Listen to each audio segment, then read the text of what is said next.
Hello viewers, దొండకాయ పచ్చడిని నేనే విధంగా చేస్తాను ఒకసారి చూసేయండి. మరి నచ్చితే మీరు కూడా వేసుకోవచ్చు. వేడివేడి అన్నంలోకి చాలా కమ్మగా ఉంటుంది. దొండకాయ వేపుడు, దొండకాయ కూర, లేదంటే సాంబార్లోనో చారులోనో మనం కొద్దిగా ముక్కలు వేసి చేసుకుంటాం. కానీ అప్పుడప్పుడు దొండకాయ పచ్చడి కూడా చేసుకొని వేడివేడి అన్నంలోకి తింటే కమ్మగా ఉంటుంది.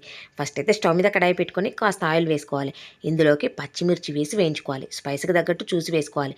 పచ్చిమిర్చిని మధ్యలోకి తుంపి వేయించుకోవడం వల్ల మనకు బయటకు చిట్లకుండా ఉంటుందన్నమాట. ఇది ఒక టిప్పు. ఇప్పుడు మూత పెట్టుకొని 5 నిమిషాలు మగ్గనివ్వాలి.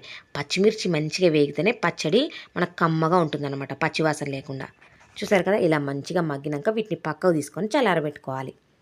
ఇప్పుడు ఇదే ఆయిల్లో దొండకాయ ముక్కల్ని వేసుకొని వేయించుకోవాలి. చూసారు కదా, కొద్దిగా ఉప్పు వేసి వేయించుకుంటే అడగంటకుండా ఉంటుంది, మనకు త్వరగా మగ్గిపోతుంది అన్నమాట. సో ఇదంతా మొత్తంగా కలిపెట్టుకొని మూత పెట్టుకొని ఒక 5 నిమిషాలు మగ్గనివ్వాలి. ఇలా 5 నిమిషాలు మగ్గిన తర్వాత చూస్తే కొంచెం కలర్ చేంజ్ అయ్యి చూసారు కదా, అడగంటకుండా మంచిగా మగ్గిపోయింది. ఇప్పుడు ఇందులోకి టమాటాని, గుప్పెడాన్ని వెల్లుల్లి రెబ్బల్ని వేసుకొని ఒకసారి కలియబెట్టుకోవాలి. మళ్ళీ మరొక 5 నిమిషాలు మూత పెట్టుకొని మగ్గనిస్తే చూసారు కదా, మంచిగా మగ్గిపోయింది, అడగంటకుండా ఉంది మనకి. చూసారు కదా, మంచిగా మగ్గిపోయింది. వీటన్నిటిని చల్లారబెట్టుకొని మిక్సీలో వేసుకొని కచ్చాపచ్చాగా పచ్చడి చేసుకోవడమే.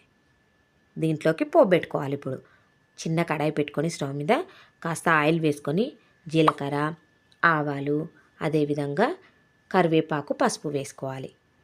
సో ఇంతే పోపు అన్నమాట. పప్పు దినుసులు ఏం వేసుకోవట్లేదు. పచ్చడి నిల్వ ఉంటే పప్పు దినుసులు మెత్తబడిపోతాయి కాబట్టి పప్పు దినుసులు ఏం వేసుకోవట్లేదు. కావాలంటే వేసుకోవచ్చు మీరు. ఇదంతా మనం పచ్చడిలో వేసుకొని మొత్తం కలియబెట్టుకోవడం. ఉప్పు ఏమన్నా తక్కువ పడితే ఇప్పుడు చూసి వేసుకోవచ్చు అనమాట. ఇలా మొత్తం కలియబెట్టుకోవడమే. వేడి వేడి అన్నంలోకి చాలా కమ్మగా ఉంటుంది. 2 రోజులైనా పచ్చడి నిల్వ ఉంటుంది, చాలా కమ్మగా ఉంటుంది.